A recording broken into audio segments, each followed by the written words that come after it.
ದಿನಾಚರಣೆ ಅಂಗವಾಗಿ ಸೇರಿದ್ದೀವಿ ನಾವು.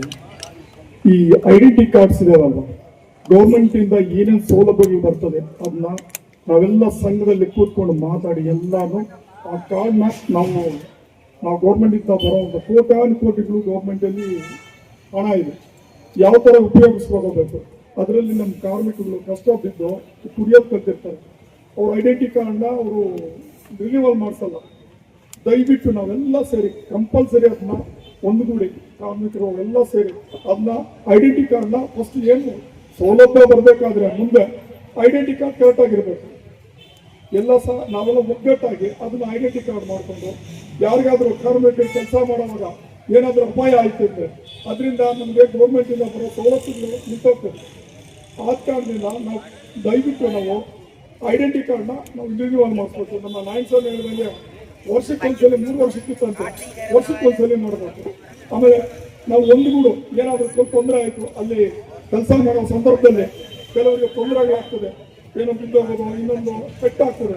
ಆ ಪೆಟ್ಟಾದಾಗ ಅವ್ರ ಹತ್ರ ಏನು ಆ ಕಾರ್ಡ್ ಇಲ್ಲದೆ ಇರೋವಾಗ ಏನು ಕೆಲಸ ಬರಲ್ಲ, ಗೌರ್ಮೆಂಟಿಂದ ಏನು ಕೆಲಸ ಆಗ್ತಿರ್ಲಿಲ್ಲ, ಏನೂ ಆಗಲ್ಲ, ಅವ್ರು ಕೂಡ ಸಹಾಯ ಮಾಡೋಕ್ಕಾಗಲ್ಲ.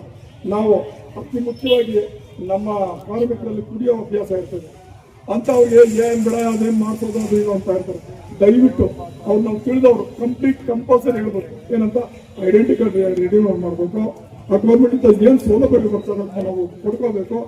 ಆಮೇಲೆ ಮಕ್ಕಳಿಗೆ ನಾನು ಸಹ ಹೇಳಿದಂಗೆ ಮಕ್ಕಳಿಗೆ ಏನೇನು ಅದರಿಂದ ಅನುಕೂಲ ಆಗ್ತದೆ, ಮದುವೆಗಳಾಗಿರ್ಬೋದು, ಆಮೇಲೆ ಅವರಿಗೆ ಬರೋ ಪೆನ್ಷನ್ ಆಗಿರ್ಬೋದು, ಮುಂದೆ ಅವೆಲ್ಲ ಸೌಲಭ್ಯಗಳಿದ್ದಾವೆ, ಅವೆಲ್ಲ ನಾವು ಪಡ್ಕೋಬೇಕಂತ ಹೇಳ್ದ. ಹಿಂದೆ ನಾನ್ಸೇಮ್ ಅವ್ರ ತಂದೆಯವರಿದ್ರು, ಈಗ ಗೌರ್ಮೆಂಟ್ ಇಂದ ನಾನ್ಸೇಮ್ ತಂದೆಯವರು ಹತ್ತಣ್ಣ ಅಂತಿದ್ರು. ಇಲ್ಲಿ ಈ ಭಾಗದಲ್ಲಿ ಇಡೀ ಚಿಂತಾಮಣಿ ತಾಲೂಕೆಲ್ಲ ಅವರೇ ಸಂಘ ಮಾಡಿ ಸುಮಾರು 500-600 ಜನ ಸೇರ್ತಾ ಇದ್ರು ಆಗಿನ ಕಾಲದಲ್ಲಿ. ಅವರೇ ದುಡ್ಡಿರ್ತಿಲ್ಲ ಅವ್ರ ಹತ್ರ, ಅವರೇ ಸಂಘಗಳು ಫಂಡ್ ಹಾಕೊಂಡು ಯಾರಾದ್ರೂ ಬಿದ್ದರೆ ಕಷ್ಟ ಆದರೆ ಅವ್ರ ಬಡವರಿದ್ರೆ ಅವ್ರ ಕಾಸು ಕೊಟ್ಟು ಒಂದು ಸಂಘದಲ್ಲಿ ಏನಾದ್ರು ತೊಂದರೆ ಆದ್ರೆ ಅವ್ರು ನಿಂತ್ಕೊಂಡು ಸುಮಾರು 400-500 ಜನ ಸೇರ್ತಾ ಇದ್ರು ಸಂಘಟನೆ. ಆ ತರ ಸಂಘಟನೆ ಇತ್ತು.